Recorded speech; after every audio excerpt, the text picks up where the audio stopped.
Pensez-vous pouvoir reconnaître un faux en 10 secondes? Aujourd'hui, l'IA peut imiter un visage, une voix, une émotion.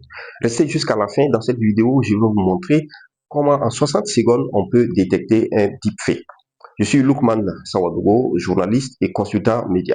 Qu'est-ce qu'un deepfake? Le deepfake est un contenu vidéo, image ou audio manipulé par l'intelligence artificielle pour faire croire qu'une personne a dit quelque chose ou a fait quelque chose, alors que cela n'est pas réel. Les conséquences du deepfake sont dramatiques dans notre société à ce jour.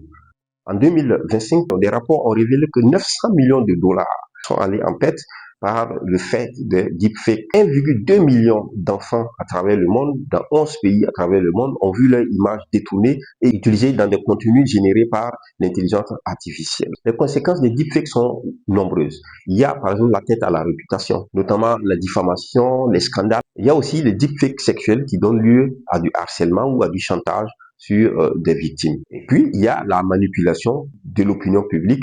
Et en la matière, on peut retenir le cas de cette vidéo deepfake en 2022 attribuée au président ukrainien en pleine guerre, bien sûr, Volodymyr Zelensky, qui lançait un appel à la reddition de ses troupes, alors que cela n'était pas réel. Les deepfakes posent aujourd'hui de grands problèmes de sécurité des nations, des États, qui peuvent aller jusqu'à la déstabilisation des États. Ce qu'il faut retenir, grosso modo, c'est que les deepfakes contribuent à créer une sorte de perte de confiance générale, une sorte de doute général vis-à-vis de tout ce qui est image, vidéo, audio ou son aujourd'hui.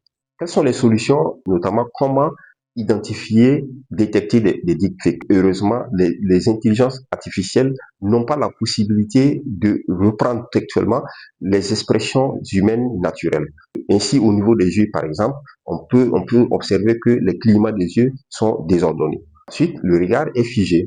Et puis, il y a la bouche. On remarquera que la voix et les lèvres ne sont pas synchronisées. Il y a un décalage. Il en est de même pour les mots que l'on prononce.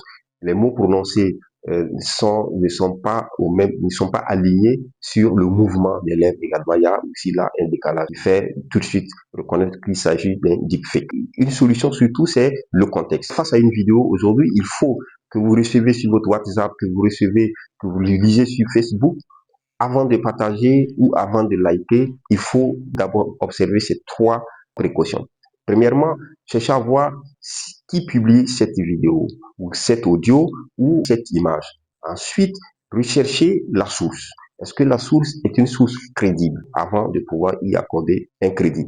Ensuite, il faut voir est-ce qu'il y a des médias fiables qui ont repris ce contenu-là, que ce soit la vidéo, que ce soit l'image ou que ce soit l'audio. Ce sera tout pour les deepfakes. Dites-moi sur cette question, qu'est-ce que vous en pensez? Laissez-moi un commentaire, likez et partagez cette vidéo.